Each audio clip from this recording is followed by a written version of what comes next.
Hi everyone, it's your girl Felicia. Hi Felicia. Today I'm baking a banana nut bread with walnuts covered with toasted pecans.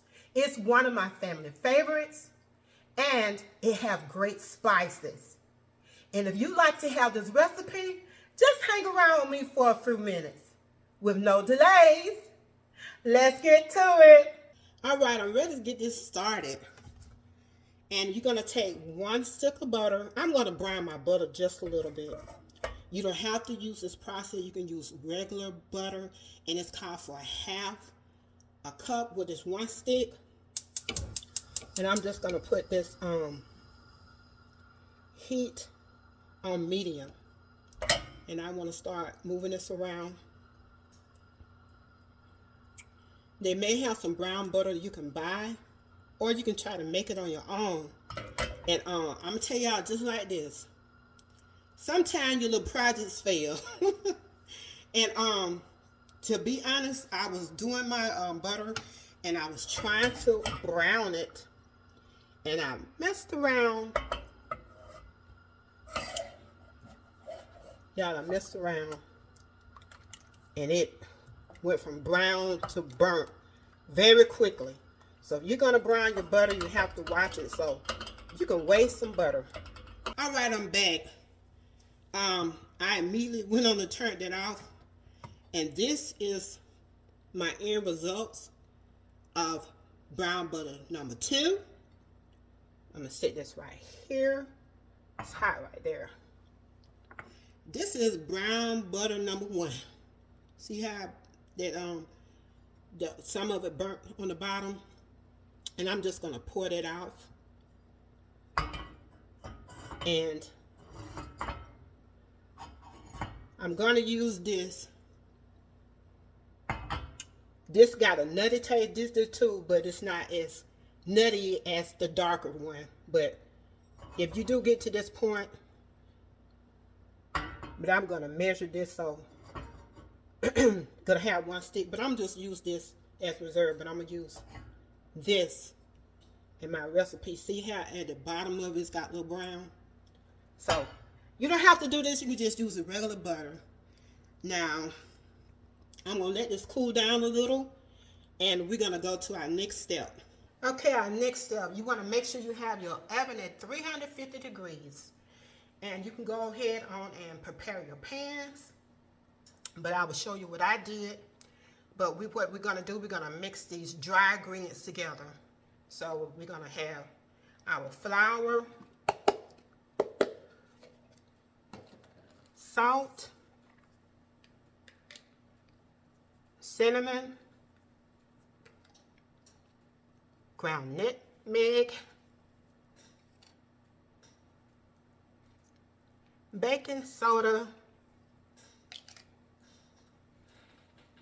and we're going to use just a dash of ginger. So that's a little dash, a little more than a dash, but it's a dash. And we're going to take our whisk and we're just going to whisk these ingredients together.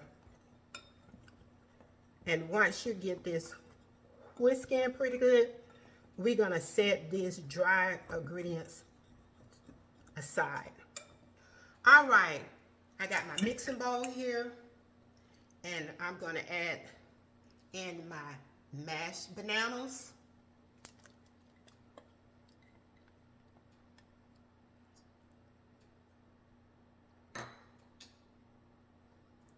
Your melted butter or your melted brown butter. And I'm going to put all that in because it's a nutty flavor, y'all. You can smell it. And like I say, it is optional. You don't have to brown your butter.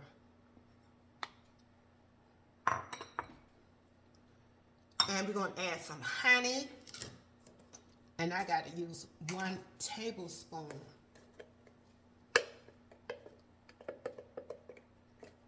Of honey.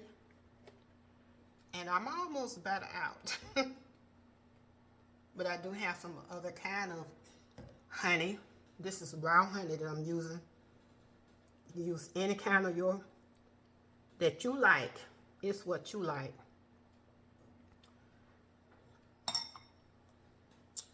And I'm going to add my eggs.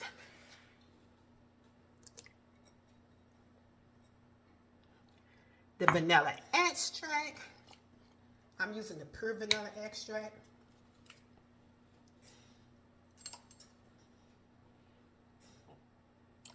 And that's going to be a half a teaspoon.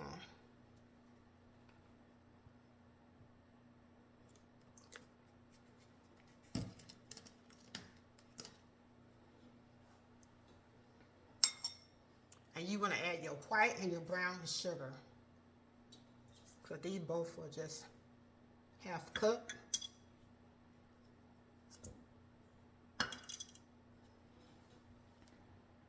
And we're going to just go on and just mix this around. Now we're going to add our flour mixture, the dry ingredients.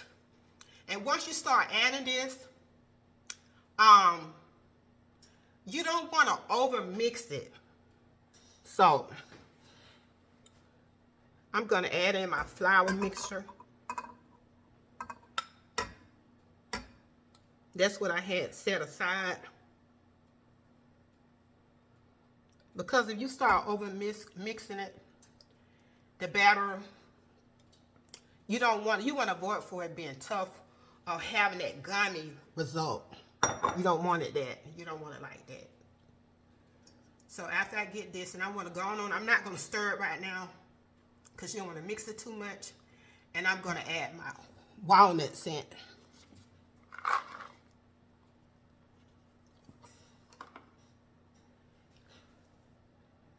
And so I want to use my big spatula. Or I got my spoon to the side in case I want to do it with a spoon. But I'm just going to fold this in like this.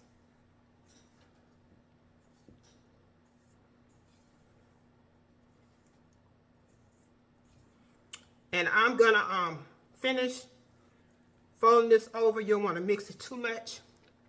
And as always, I'll be back. All right, I'm back. And I'm getting ready to pour this batter into my pan. And so I'm using this glass dish. Usually I use this. And one thing about using these pans, I always make my banana nut bread in these pans. It will give a darker color. But I haven't used the clear dish in a long time, so I'm going to put it in this one. All you got to do is put your little cooking oil on the side and use some parchment paper and make sure you overlap the parchment paper so that way you can easily pull it up and it won't stick. And as I told you before, when I be using certain dishes, what I'm making, macaroni and cheese or anything like that, string beef casserole, anything, parchment paper is my friend, and it can be your friend too. So now I'm just gonna pour this batter in, and if you're using this kind of type, the darker type, what they call non-stick, make sure you put plenty of grease in it, or you can use a spray, which I do use sprays, so it can easily pop out. And you see how this overlapping? So that way I can just pull the whole thing up, and so I will have easy cleanup, y'all. You know, I always tell you like easy cleanup. And these are my pecans. I toasted them. You don't have to toast them, but toasted pecans will have a nutty flavor. And I'm just going to sprinkle some on top. I'm going to push my little pecans down a little bit in it.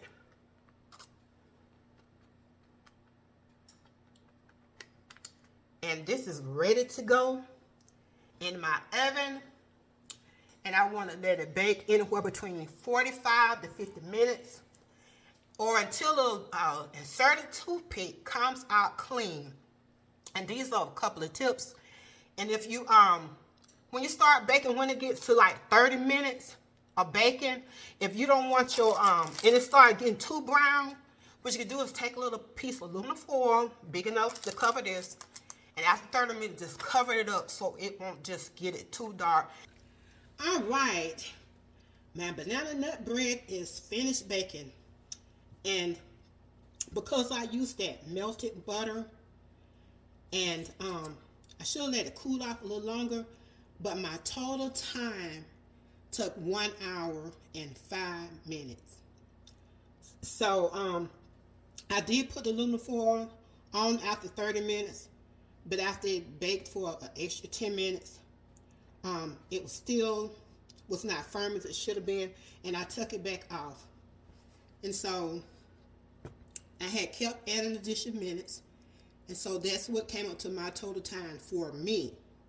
So just watch it as it goes, and I did do the toothpick test, and after that 1 hour and 5 minutes, it came out clean.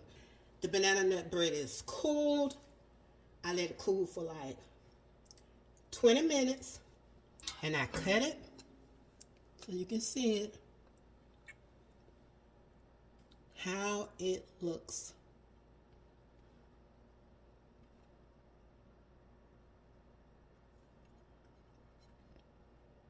So I want you to get a good look at it